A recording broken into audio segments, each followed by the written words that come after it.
Faced with the threat of the death penalty, Foolio's killers confessed. Reports indicate they even offered apologies. We shouldn't have did that. We shouldn't have traveled all the way to Jacksonville to Tampa to go kill Foolio. But that was only the beginning. They revealed everything to investigators, including the details of how the shooting was carried. He puts out his arms, I guess, and it appears that he's brandishing a rifle. And that's when things really took a wild turn. The name dropped a famous rapper right in the middle of it all. Yeah, it got explosive fast. Let me break it down. When the streets collided with the courtroom, the manhunt following Foolio's murder became one of Florida's most intense investigations. Law enforcement agencies across the state worked tirelessly to track down the suspects. And once the arrests began, it was like watching dominoes topple. On July 27, 2024, three suspects, Isaiah Chance, 21, Alicia Andrews, 21, and Sean Gathite, 18, were arrested in Jacksonville. But the case didn't stop there. Just 2 days later, on July 29, Rashad Murphy, 30, was taken into custody after a tense standoff. The final piece of the puzzle, Dave Murphy, 27, wasn't caught until January 6, 2025, after spending months on the run. But here's where things got truly unbelievable. Once in custody, the suspects started saying things that even veteran detectives struggled to process. Now, he puts out his arms, I guess, and it appears that he's brandishing a rifle with one hand extended, one that I would consider the trigger finger. He starts walking around the interview room after he gets out of his seat, and this is after Detective Meter and I left, and he's holding it like this in front of him, and then he starts going, and then he walks around, and then he does it again, and he does it multiple times. Y'all, you won't believe this dude literally stood up in the interrogation room and started acting out how he shot Foolio, sound effects and all.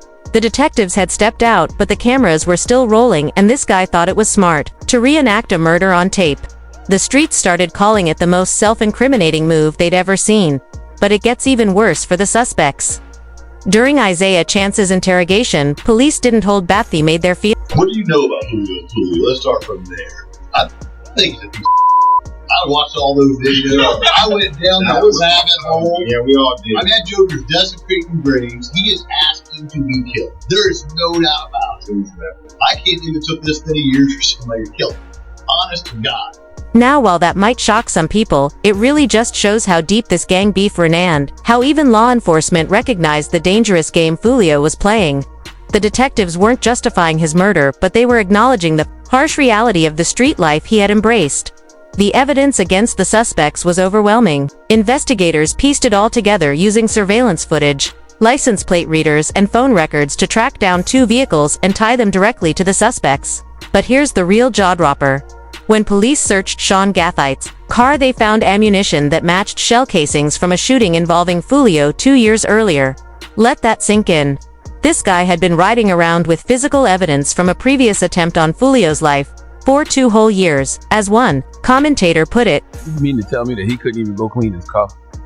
So the rounds that he allegedly used to shoot Foolio 2 years before were still in his car. Man, so in 2 years, I guess he's never cleaned out the car because the rounds were still in the car. The sheer recklessness of these suspects was astounding.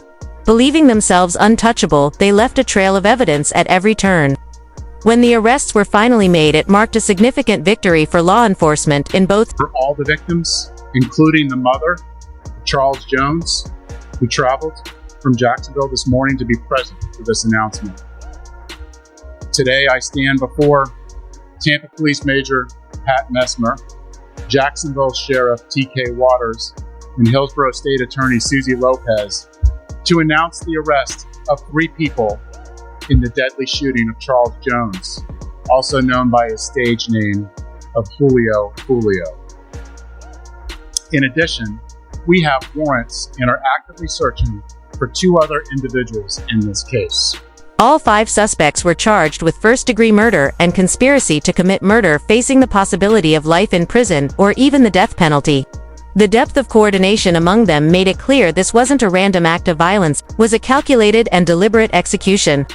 As the investigation unfolded, each suspect's role came into focus. Isaiah Chance and Alicia Andrews were identified as lookouts who tracked Foolio's movements throughout Tampa, including stops at Teaser's Gentlemen's Club and the Truth 18 nightclub. Meanwhile, Sean Gathite, Rashad Murphy, and Davon Murphy were believed to be the gunmen. Then came a shocking revelation. Investigators uncovered connections that ran deeper than expected. According to court documents, a rapper known as Jay Brizzer reportedly affiliated with the 1200 gang allegedly sent a $390 Cash App payment to Isaiah Chance on June 22, 2024.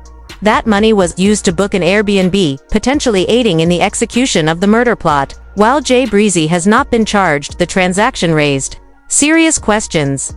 The suspect's gang ties painted a grim picture of the street politics driving the violence. Rashad Murphy was linked to the ATK gang while Isaiah Chance was connected to 1200.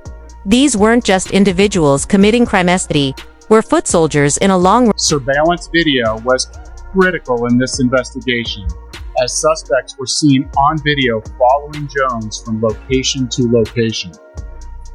This shows the lengths that these individuals were willing to go through and achieve that this murder would occur.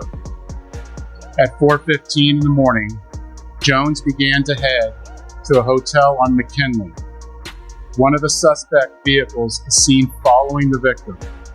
However, instead of following them into a parking lot, they stage across the street. The murder itself was caught on camera, and when prosecutors played the footage in court, it had a powerful gut-wrenching impact. This is at the hotel, and you can see the shooters are getting in position for their planned out murder.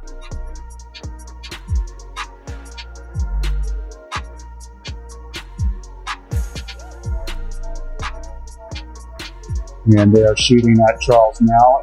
And you can see that he's the passenger in that car that's moving and trying to flee.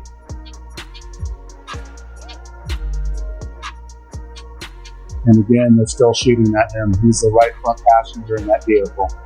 The bond hearings for the suspects were tense and emotional, reflecting the gravity of the charges. Judges denied bond across the board, citing both the seriousness of the alleged crimes and the ongoing threat these individuals pose to the community. When Davon Murphy appeared for his bond hearing in January 2025, the judge's decision was swift: bond denied. But the courtroom dynamics shifted when personal details about the suspects began to surface. Alicia Andrews revealed she was pregnant, a development that introduced a new layer of complexity to her case. Pregnancy behind bars while facing a murder charge creates unique pressures and potential leverage both for the prosecution and the defense. As the investigation deepened, the extent of the planning behind the murder became even clearer. The conspiracy to kill Jones stretched from June 21 to June 23, 2024.